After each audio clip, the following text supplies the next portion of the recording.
33 semanas, 8 meses e eu tô aqui pra gravar esse vídeo pra vocês. Já vou me emocionar? Não. Então vamos devagar, né?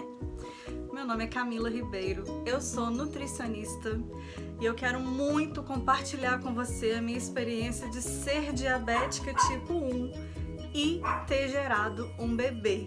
Ai, gente, eu vou fazer de tudo pra não me emocionar, porque é tudo muito forte. Então, vamos lá. Eu demorei muito pra gravar esse vídeo porque eu não poderia de forma alguma ser leviana. Em respeito à minha profissão, que eu amo, admiro, que me trouxe muitas coisas boas. Em respeito a você, paciente diabético. Em respeito às pessoas que eu acredito que vá procurar esse vídeo, porque assim como eu corria no YouTube, buscava, pesquisava, tentava de todas as formas encontrar algo que me contasse a experiência real de alguém diabético tipo 1 e eu não encontrava. Eu encontrei muito conteúdo sobre diabetes gestacional, mas eu não encontrei relatos de mulheres diabéticas que viveram uma gestação. Vamos lá, para início de conversa. Eu tenho hoje 34 anos e eu possuo diabetes do tipo 1 insulino dependente. Eu fui uma pessoa normal, vivi uma vida normal, nunca tive problema com o médico, nunca tive nenhum tipo de problema de saúde. Jamais. Ah, Camila, então você comeu muito errado, desenvolveu diabetes? Não, quero até pegar esse gancho para falar sobre isso com vocês. Diabetes ele pode ser adquirido ou ele pode ser autoimune. O meu caso, insulino dependente, ele é autoimune. É uma doença que o seu corpo ele cria defesa contra o seu organismo. Então, no caso do diabetes tipo 1, os seus anticorpos atacam as células do seu pâncreas e eles matam as células que produzem insulina. E aí você começa a não mais produzir insulina e desencadeia uma série de outros fatores no seu corpo, que o vídeo não vai ser sobre explicar o diabetes, mas explicar a minha experiência, contar a minha experiência sobre a gestação e o diabetes, tá? Então, qual é o pior tipo de diabetes? Gente, não tem. Seja tipo 1 insulino dependente, seja de resistência insulínica, seja o LADA, seja o diabetes gestacional, todos são perigosos, desculpa, solucei. E todos precisam de cuidado e atenção e carinho. E aos 26 anos, depois de muitas coisas acontecidas na minha vida, depois de muitas mudanças emocionais, muitas mudanças físicas, eu comecei a me sentir mal e não querendo acreditar, porque eu já conhecia os sintomas, eu só não queria acreditar. Eu recebi o diagnóstico de que eu tinha essa doença autoimune e eu era diabética. Como o meu médico disse na época, Camila, é um ganhar na loteria. Você foi sorteada, ninguém na minha família nas 4 últimas gerações, nem materna nem paterna, tiveram nem tipo 1 nem tipo 2. E muitos estudos sugerem que o diabetes tipo 2 está associado a doenças genéticas de descendência, se a sua família teve, você pode vir a ter, mas a tipo 1 não. A tipo 1 realmente é uma sorte. Eu sou muito sortuda, né? Enfim, gente, aí eu comecei a conviver com diabetes. E notem, eu já era nutricionista, mas quando você está no olho do furacão, meu amor, quando você passa a viver essa realidade, tudo muda. A pressão é muito grande, o conhecimento que você tem parece que ele se perde todo naquele momento e você fica, será que eu poderia ter feito alguma coisa para evitar isso? Não, você não poderia. No tipo 1 você não poderia, tá? E sempre cuidei bem, não tenho nenhum problema associado a isso desde os 26 anos, eu estou com 33, há quanto tempo já eu sou diabética, né? A hemoglobina glicada, nome que você mede o nível da sua glicemia, a média nos últimos 3 meses. E a gente recomenda que a sua glicada tá boa se ela está ali até 7. E a minha sempre bateu. De vez em quando você perde um pouquinho o controle, ela vai para 8. Mas eu nunca fui uma paciente rebelde, eu nunca fui uma paciente que eu adquirisse problemas para mim por conta de maus cuidados da glicemia. Eu sempre controlei bem. Mudança de vida muito grande, porque toda mudança requer aprendizado, e esse aprendizado ele pode trazer dor, ele pode trazer susto. Ai, não é fácil mudar, gente, é difícil. Então eu tenho pensado muito sobre essa minha questão de mudar, mas enfim, de 2019 para 2020, no meado do ano de 2019 eu decidi fazer uma mudança de trabalho na minha vida. Eu saí de 3 empregos que eu amava. Não foi escolha minha, o outro foi escolha, e eu acabei saindo e eu precisei mudar a minha rotina, mudar a minha vida, e eu fui trabalhar em outra área, em outra cidade, com outro tipo de coisa, e lá eu passei a sofrer assédio moral, assédio sexual. Foi uma barra que eu enfrentei. Eu não conseguia comer direito, eu não conseguia dormir direito, eu não conseguia estudar direito, eu não conseguia raciocinar direito. E aí a minha glicada, que era 6, 7, foi para 10,9. Isso, gente, significa um descontrole total da glicemia, total. Só que naquele momento eu não podia priorizar a minha saúde. Eu, que sempre trabalhei na área da saúde, não conseguia priorizar a saúde naquele momento, porque eu tinha que focar em dar certo no novo trabalho, eu tinha que focar em dar certo nas questões financeiras que a minha família estava passando naquele momento. E o que aconteceu? Não deu certo o trabalho também. Então eu fiz essa mudança por escolha, consciente, não deu certo, eu perdi essa oportunidade, passou. E aí eu mudei para um outro trabalho, que nesse outro trabalho também não era o amor da minha vida. Eu saía de casa às 6h30 da manhã, retornava às 10, e eu ficava rodando na cidade para conseguir exercer essa função que eu tinha. Então eu também não tinha como verificar minha glicemia o tempo certo, eu não tinha como me alimentar adequadamente. Eu passei então agosto, setembro, outubro, novembro, dezembro, 5 meses. Eu tive 5 meses de descontrole glicêmico gritante. Talvez eu receba críticas por conta disso, né? Por eu ser da área da saúde e ter passado por isso, mas eu sempre fui muito honesta com os meus clientes e comigo mesma, e neste momento eu não tinha como. Inclusive alguns clientes naquela época me buscavam pedindo atendimento, pedindo socorro, e eu não atendia, porque eu não conseguia estar com a minha casa em ordem. Então se eu sentia que a minha casa não estava em ordem, eu não estava estruturada e apta para ajudar as outras pessoas a colocar a casa delas em ordem. Mas ai, gente, isso mexe muito com as minhas emoções, falar sobre isso. Mas vamos lá. É o que eu falei, talvez esse vídeo fique grande e a gente separe em pedaços. Tá, eu vou parar por aqui, vou tomar uma água, vou me recompor e já volto pra falar com vocês, tá? Pode ser que tenha escorrido algumas lágrimas enquanto tomava água? Pode ser, mas eu voltei. Então, meus amores, toda virada de ano, né, tem as promessas de ano novo, e eu, igual a todo mundo, fiz as minhas promessas de ano novo. Era novembro, falei, colocarei a casa em ordem, e a partir de dezembro mesmo eu já começo a mudar a minha rotina. E eu comecei mesmo, já estava começando a me alimentar melhor, nós estávamos com um pouco mais de tempo, eu conseguia já levar marmitas de algumas coisas que me ajudavam no dia a dia. Marquei consulta com o endócrino para eu ajustar a minha dose de insulina, que eu percebia que eu precisava ajustar. E aí veio ano novo, veio um descanso, e eu retornei em janeiro já com essa nova ideia, me alimentando melhor. Só que demora um tempo para os níveis voltarem, se estabilizarem. E eu comecei a sentir muito cansaço, muito enjoo. Comecei a sentir muita fome. Comecei a sentir que aquela estratégia nutricional que eu tinha colocado para mim, que eu sabia que eu poderia desenvolver, eu não conseguia desenvolver. E aí eu percebi que a minha menstruação estava atrasada. Comecei a conversar com as minhas amigas. Falei, não, gente, não é possível. Ou é possível? Não, não é possível. Enfim, fiz um exame de urina para saber se eu estava grávida.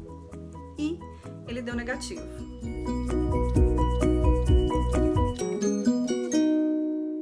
Não deu as 2 tirinhas, eu fiz de farmácia. Mas eu deixei aquele palitinho lá no meu banheiro, fui viver o meu dia no dia seguinte. E aí as meninas que trabalhavam comigo falaram: Camila, eu contei uma história pra elas de como eu estava me sentindo. E a coordenadora do meu trabalho disse: Camila, você tá grávida. Ligou pra uma outra amiga e falou: traz um teste pra Camila que ela vai fazer. Fui ao banheiro da empresa que eu trabalhava tranquila, achando que o teste jamais ia dar positivo. E resultado, meus amores, eu acho que o teste tá aqui. Ah, tá aqui. Qual foi o resultado? Ah, foi esse o teste. Deu positivo. Eu quase morri, gente. Eu olhava pra isso aqui, eu olhava pras meninas, eu olhava pra isso aqui, eu olhava pras meninas e eu falei: Senhor, eu tô grávida. E aí, pareceu que eu tava, né? Saí dali, fui direto fazer um exame de sangue, beta-HCG, e sim, eu estava grávida.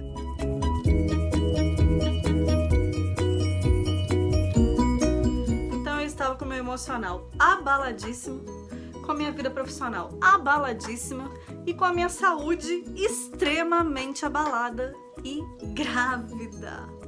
No dia seguinte, eu fui fazer uma ultrassom para entender há quanto tempo eu estava grávida.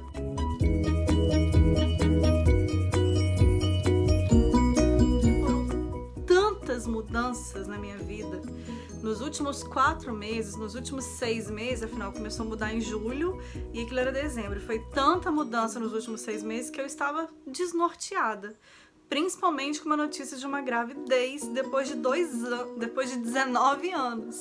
Eu já tinha uma filha adolescente de 18 anos e estava quase fazendo 19 e eu estava com essa notícia de gravidez com a diabetes totalmente descompensada, com a glicose totalmente descompensada. Meus amores, vocês vão ter que me perdoar, porque eu prometi que eu ia gravar o vídeo, eu tô demorando esse tempo todo pra gravar, porque eu sabia que ia mexer com as minhas emoções. Então, se algumas lágrimas caírem, não repara, foque no assunto. Logicamente, fui procurar ajuda médica. Como a vida é irônica, gente. Sempre que eu trabalhei, sempre, em todos os meus trabalhos, eu tive acesso a plano de saúde. Esse, em 10 anos de formada, era o primeiro emprego que eu tinha que eu não tinha plano de saúde. Nada, nada. Tudo que eu pensava, tudo que eu tentava estruturar, não ajudava para que eu ficasse bem e eu pensasse: vai dar tudo certo. Não conseguia ver saída, luz no fim desse túnel. Aí eu procurei uma primeira médica, foi muito indicada por referência de gestação de alto risco, e lá fui eu para essa médica. Muito capacitada, muito competente, gosto muito, agradeço muito esse encontro que eu tive com ela. Ela começou a trazer algumas luzes para mim, e assim que ela me viu, que eu mostrei meu histórico de glicemia capilar e a minha hemoglobina glicada, ela falou: Camila, eu preciso te internar agora. E eu nunca tinha passado por uma internação na minha vida, nunca, gente, nunca, principalmente por conta do diabetes. E aquilo caiu em mim como uma bomba. Eu falei: meu Deus, eu vou ter que me internar, eu não acredito que eu vou ter que me internar. Eu preciso te hidratar, eu preciso controlar a sua glicemia, eu preciso controlar a sua dose de insulina, e não vai ser fácil. E aí eu falei com ela que eu tinha que trabalhar, e eu tinha que trabalhar, eu tinha 3 empregos para dar conta. E aí eu prometi que eu ia conseguir controlar a minha insulina, minha glicose com a taxa que ela me passou, e aí nós começamos. Fui para casa, mudei a minha dose e eu comecei fazendo uma quantidade de era 40 unidades de insulina NPH pela manhã, 10 unidades de insulina NPH pela noite, na hora de dormir, e eu usava insulina regular para ajustar caso essa glicemia se descompensasse entre as pequenas refeições, entre um lanche ou outro, ou a glicemia pós-prandial. Se você é diabético, você já deve ter ouvido esses termos e você sabe do que eu tô falando, tá? E aí, somando tudo, dava uma quantidade específica de insulina que batia com o peso que eu estava apresentando. Só, meninas, que eu sempre usei essas insulinas que o SUS disponibiliza, que é a NPH e a regular. Regular, o próprio nome já diz, ela regula a sua glicemia bem rapidamente, ela é uma insulina de ação rápida. Então, a partir do momento que você faz ela, meia hora depois ela já está agindo, mas ela tem um pico de ação no seu organismo de até 6 horas. E eu comecei a aumentar muito a minha dose de insulina regular e eu tive muita hipoglicemia. Muita hipoglicemia. Os 4 primeiros meses da minha gestação foi somente de hipoglicemias gravíssimas. Teve momentos que a minha glicose chegou a 21, teve uma vez que ela chegou a 17, e isso é muito complicado, porque se a sua glicemia baixar muito, você pode desmaiar, você pode ficar completamente sem reserva de glicose para enviar para o seu feto e ele pode morrer e você pode sofrer um aborto espontâneo. Então, tanto a hiperglicemia é grave quanto a hipoglicemia é grave. A gente precisava encontrar um meio termo que eu não encontrava. E voltando um pouquinho, lá com 5, 6 semanas, quando eu descobri a gestação, que eu levei os exames positivos, que foi tudo muito rápido. Eu descobri na sexta, fiz uma ultrassom no sábado, na terça eu já estava no consultório médico pedindo ajuda de um obstetra específico, né? Uma ginecologista obstétrica. E uma das coisas que ela me falou foi assim: você tá se preocupando, mas você nem tem um bebê. Você tá me mostrando uma gravidez que ela pode nem evoluir. Você tem aí um embrião. Eu não sei se esse embrião vai virar feto. Médicos, a gente não precisa de ouvir isso, né? Mas enfim, eu ouvi. Só que eu acreditava tanto que eu ia ter esse bebê que eu continuei me cuidando. E aí, meus amores, fui indo. O que aconteceu? Todas as vezes que eu tinha uma hipoglicemia, que a glicose cai demais, quando ela cai menos de 60, você se sente muito mal. As hipoglicemias são muito ruins. E quem nos socorre neste momento é um doce. Uma bala, um copo de água com açúcar, uma banana, mel, um copo de refrigerante. Só que não adianta, gente, nada fazia a minha glicose subir. A única coisa que fazia a minha glicose subir era leite condensado. Então nós passamos a comprar aqui para casa, toda compra a gente comprava leite condensado, coisa também que não era normal na minha vida. E eu tinha o quê? 5 hipoglicemias por dia ou mais. Para cada hipo era uma talagada de leite condensado. E aí, meus amores, em 3 meses eu engordei 9 quilos. Totalmente desnecessário, totalmente fora do padrão, totalmente inadequado. E não precisa, não é nesse momento que a gestante precisa ganhar peso. Isso foi por conta do descontrole da glicemia. Foi uma situação totalmente atípica. E eu queria muito controlar essa glicemia, mas com a gestação estava muito difícil. Foi aí que eu comecei a vir para o universo do YouTube e eu não achava nada.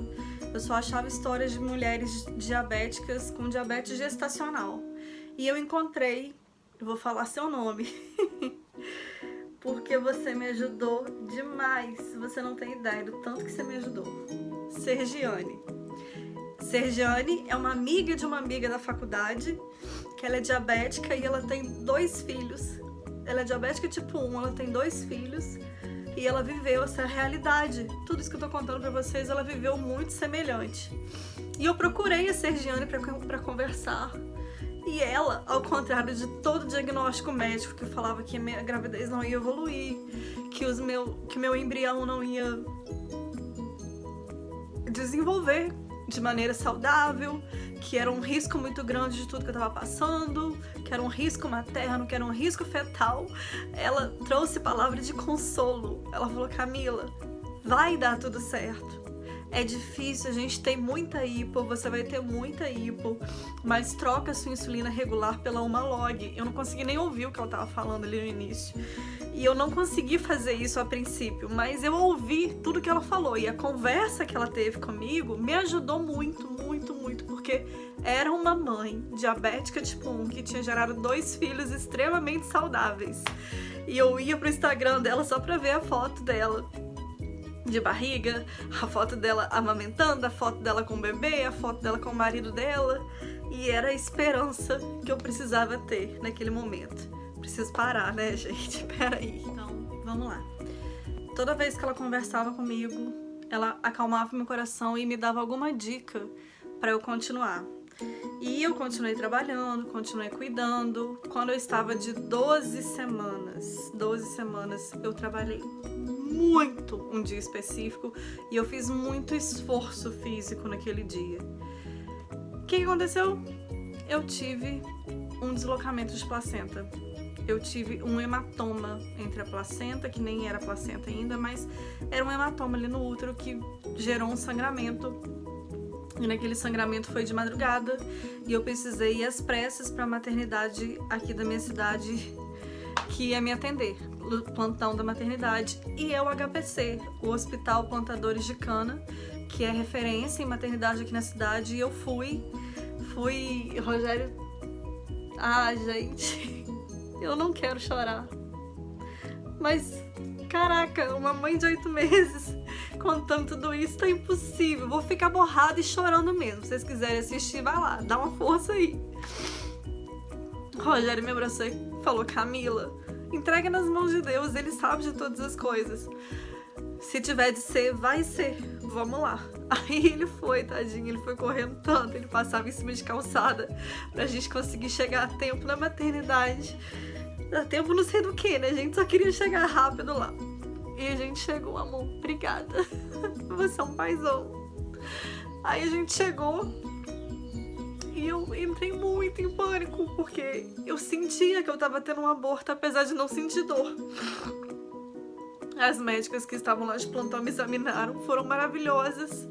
E elas falaram isso: olha, Camila, é o primeiro trimestre, você tá encerrando o primeiro trimestre.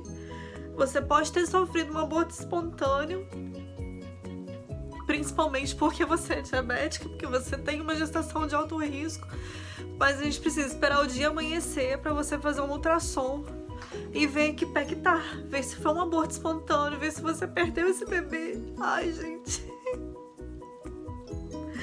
Ou o que pode ter acontecido, mas é sugestivo de um aborto. Mas eu falava com o bebê.